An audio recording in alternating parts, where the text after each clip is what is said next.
Hey, Friendo, Steve here. And Larson. And on today's Going In Raw News Brief, WWE's Thunderdome has a new home finally. We're going to preview AEW and NXT, but first, is Roman Reigns meant to be the tribal chief or the transitional chief? Larson, what's in the news? So, apparently, Roman Reigns' meal at the head of the Samoan Dynasty table is meant to be but a snack, if the Wrestling Observer himself is to be believed. An aperitif. A nosh. It's going to have a nosh. A couple of egg rolls. Full meal. Yeah. So on yesterday's edition of Wrestling Observer Radio, Meltzer provided some backstage insight into Roman's current reign as Universal Champion. These transcripts are from 411 Mania.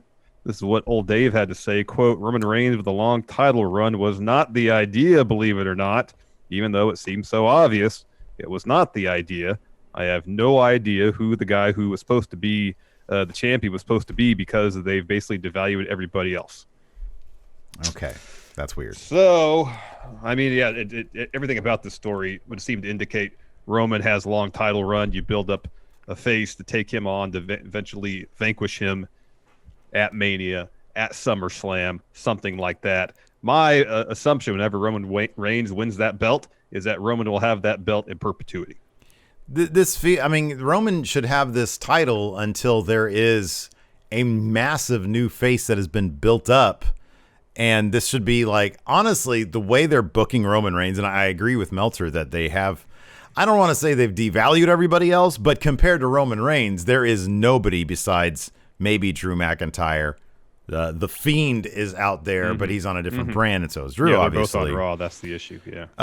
The only other name I can think of is Goldberg. Because Vince really sees he thinks that Goldberg, it's still 1998, and Goldberg can still do stuff when clearly he's just really old. But I think Vince sees the kind of name value. Now, I wonder if we need to go back even further for what Dave's source is telling him. Maybe when Roman was slated to come back, the story was completely different. That could be. And initially the feud with Jay was only supposed to last one pay-per-view. True, yeah.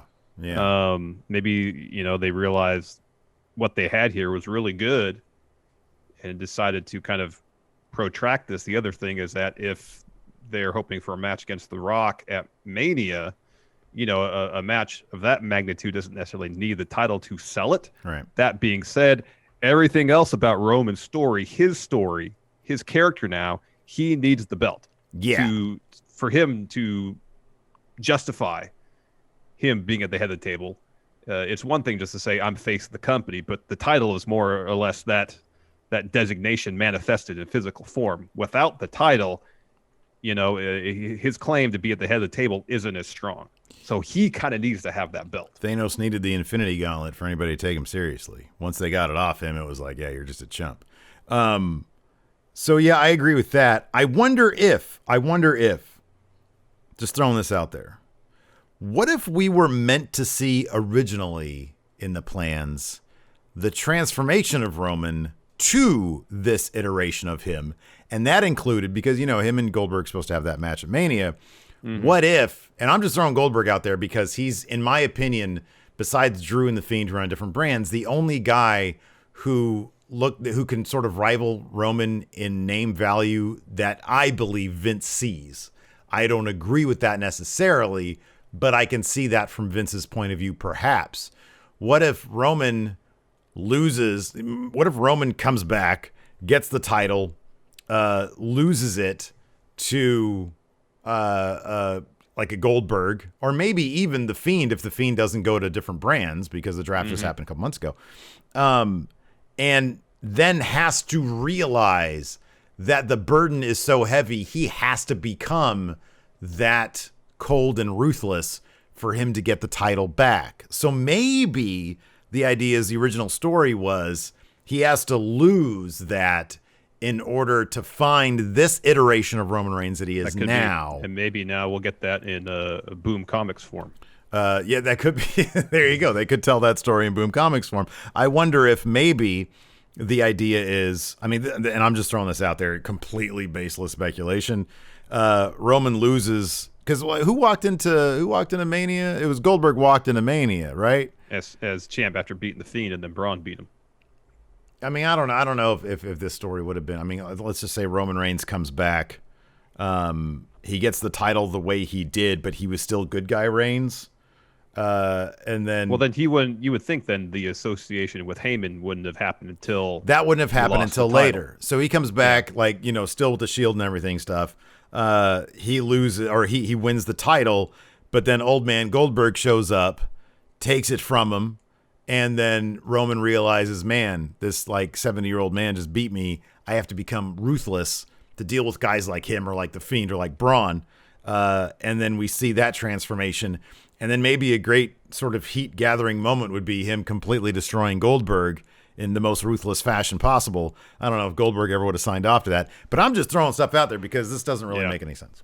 Yeah, it doesn't make a whole lot of sense. Yeah, it doesn't. But something that does make sense is Thunderdome finding a new home because they're out of the Amway Center at the end of this month. And Dave Meltzer mentioned it last week, and now it seems to be confirmed by E-Wrestling News. Thunderdome is heading to the Thunderdome, now known as Tropicana Field. That's in St. Petersburg, Florida.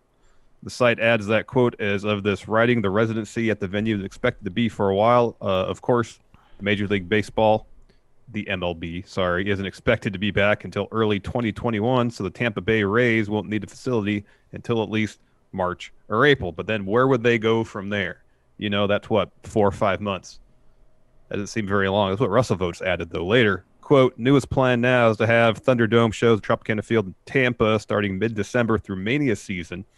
This is where things get interesting. Fans at the Royal Rumble, still possible, potentially even at the Trop. That's what they call Tropicana Field.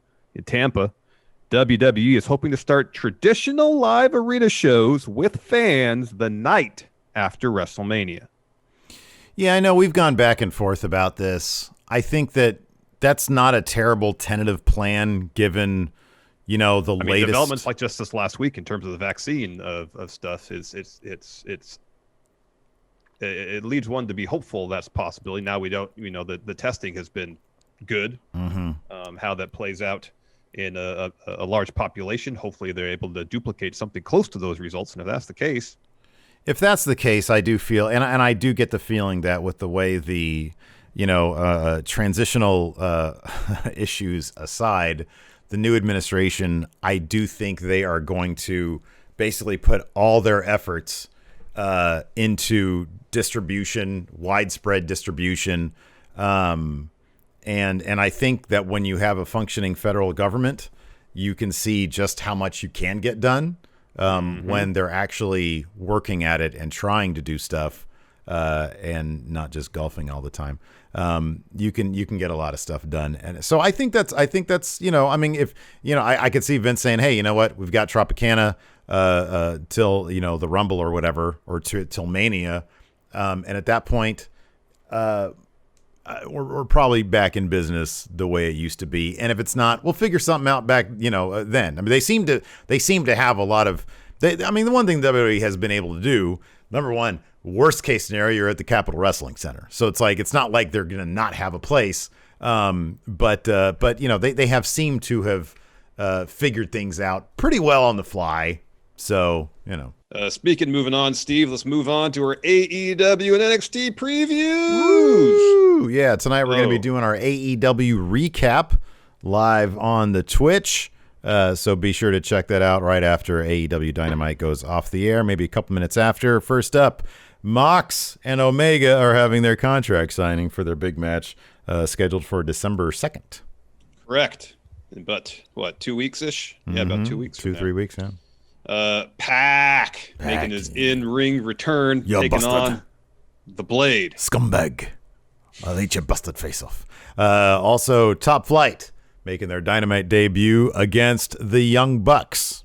And then we got Cody and Darby Allin teaming up to take on Brian Cage and Ricky Starks. Team Taz. Team Taz. Hey, it's Team Taz. And then Serena Deeb versus Thunder Rosa for that NWA Women's Championship. That should be a banger. I think Thunder Rosa might be getting that title back and taking it back to William Corgan, man. I think you might be onto something. There's also an NXT tonight. We got a rematch: Leon Ruff versus John Gargano. John. You know what I just realized as we're reading this? I had a dream that Aleister Black went to AEW. Wow. Maybe it's a premonition.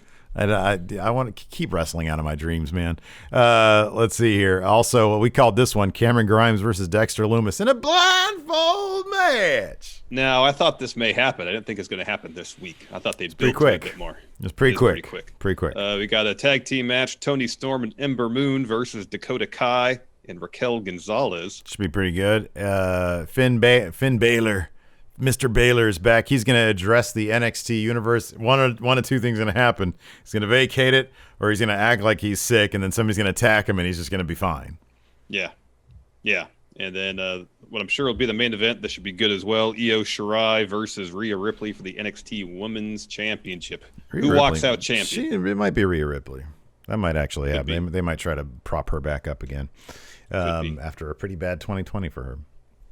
Oh, after WrestleMania, yeah. Yeah, pretty much. Anyways, that's it for, what is this, News Brief. Again, we're going to be doing our AEW recap tonight on the Twitch, twitch.tv/Steven Larson. Thanks, everybody, for tuning in. We appreciate it. Until next time, we'll talk to you later. Goodbye. In Raw today, by becoming a Friendo Club TV member, you'll get access to new bonus episodes every week, including Friendo Club Arcade, Live Power Rank, Vintage 10 for the Wins, and Ask Steven Larson. Get access to Friendo Club TV today by becoming a $5 and up patron at patreon.com/Steven Larson, by throwing us a sub at twitch.tv/Steven Larson, or by clicking join at youtube.com/Steven Larson.